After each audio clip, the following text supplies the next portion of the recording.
jáadáa arábìnrin yìí mọ̀ dáadáa ṣe é dá mọ̀. Obìnrin yìí ni wọ́n ń pè ní ẹfun. Obìnrin yìí òun láyé mọ̀ sí ẹfun o. Ẹfun ọmọ Oṣógbèmí, bàbá Kọ́lé Oṣó, bàbá Oṣóbọ́lá, bàbá ẹfun. Ògo tuntun. Ògo tuntun. Káì. Àwọn èèyàn ti ń sọ̀rọ̀ nípa òṣèrébìnrin ẹfun yìí.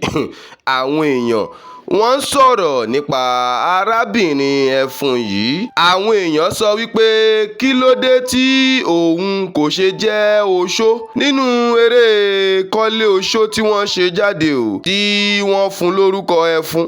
Wọ́n ní kéré tóun ò ṣe jẹ́ oṣó nítorí a rí Kọ́lé Oṣó, a rí Oṣógbèmí, a rí Oṣóbọ́lá.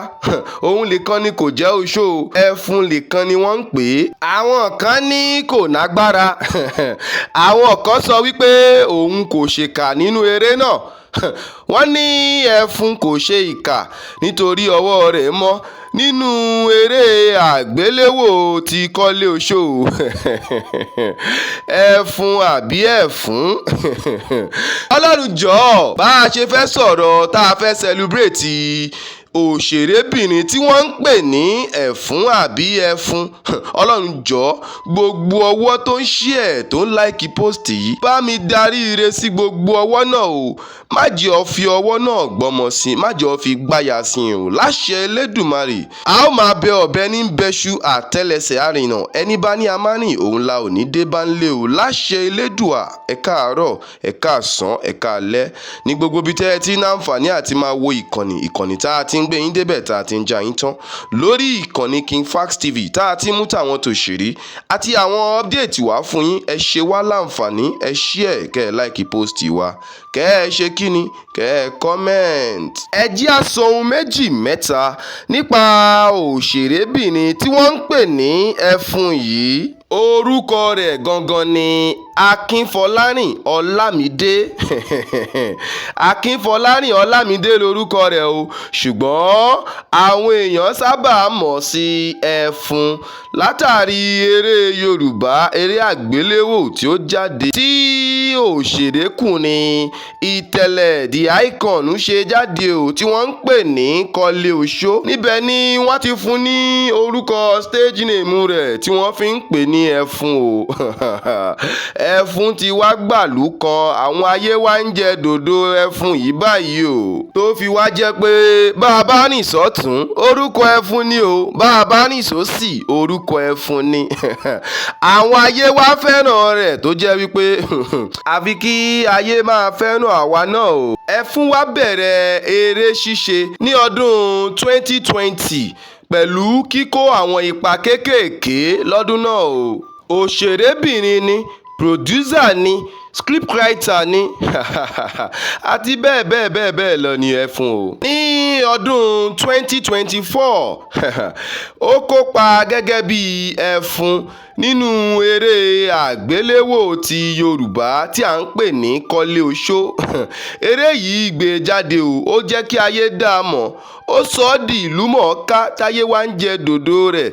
Àwọn èèyàn mọ̀ dáadáa bí gẹ́gẹ́ bí ẹfun o. Lòkìkí rẹ̀ bá kàn kárí ayé o. Tá a bá rìn sọ́tún ẹfun la máa gbọ́ ń bẹ̀, bá a bá wá rìn sósì ẹfun náà ni wọ́n ń dárúkọ o. Wà á máa gbọ́, ṣé o ti wo Kọ́lé Oṣó, ṣé o ti wo Kọ́lé Oṣó. Ọlọ́run jọ̀ọ́, gbogbo etí tó ń gbọ́ ọ̀rọ̀ yìí, gbogbo ọwọ́ tó ń like tó ń share yìí, òkìkí wa kàn sí rere o. Láṣẹ Elédùmarè. Akínfọlárìn ti bá ọ̀pọ̀lọpọ̀ àwọn olùdarí eré, àwọn directors tó lókìkí ṣe látìgbà tí ó ti bẹ̀rẹ̀ eré Yorùbá o. Yàtọ̀ sí iṣẹ́ eré ṣíṣe, ó jẹ́ olùgbéjáde eré, ìyẹn producer fún àwọn iṣẹ́ kan bíi ṣerékodé, eré kan tí wọ́n ṣe jáde tí àkọlé rẹ̀ ń jẹ́ ṣerékodé, òun ni ó produce ẹ̀.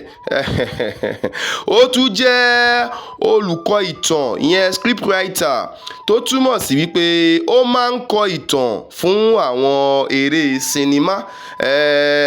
Ẹfun ó máa ń kọ ìtàn fún àwọn eré sinimá o. Wọ́n wá mọ òṣèrébìnrin Akínfọlárin Ọlámídé tí gbogbo ayé mọ̀ sí Ẹfun. Wọ́n mọ̀ sí òṣèré tí ó ní ìtara àti agbára o láti gbé ipa tí wọ́n bá fún jáde nínú eré Yorùbá. Ẹfun ti wá kópa nínú àwọn eré bíi Kọ́lé Oṣó, Jagun, Ṣerékodé àti Ayé. Díẹ̀ lára ohun tá a mọ̀ nípa òṣèrébìnrin tí wọ́n ń pè ní Akínfọlárin Ọlámídé tí gbogbo ayé mọ̀ sí Ẹfun. Díẹ̀ lára ohun tá a mọ̀ nípa rẹ̀ rí o. Ìbéèrè táwọn èèyàn wá ń béèrè ni wípé kí ló dé tí kò ṣe sí Oṣó lára orúkọ tirẹ̀ náà gẹ́gẹ́ bí orúkọ àwọn tó kù ṣe wà, gẹ́gẹ́ bí orúkọ Kọ́lé Oṣó, Oṣógbèmí àti Oṣóbọ́lá. Àwọn èèyàn ń béèrè wípé kí ló dé tí kò ṣe sí Oṣó lára orúkọ tirẹ̀ o. Àwọn kan ní wọ́n ní kò ṣèkà, àwọn kan ní torí òun lọ sí school òun ló jẹ́ kí orúkọ tiẹ̀ yàtọ̀. Ẹ̀yin alára wa, ohun tẹ́yin náà bá mọ̀ nípa Ẹfun ẹ bá wa fi sí abẹ́ comment section. Díẹ̀ lára ohun tá a mọ̀ nípa rẹ̀ nìyẹn o. Ẹ má wá gbàgbé ẹ follow kẹ́ ẹ like post wa, kẹ́ ẹ ṣe kíni, kẹ́ ẹ comment. Don't forget to click the follow tàbí subscribe button kẹ́ ẹ lè wà updated yo. Ẹfun ọmọ Oṣógbèmí, ire o.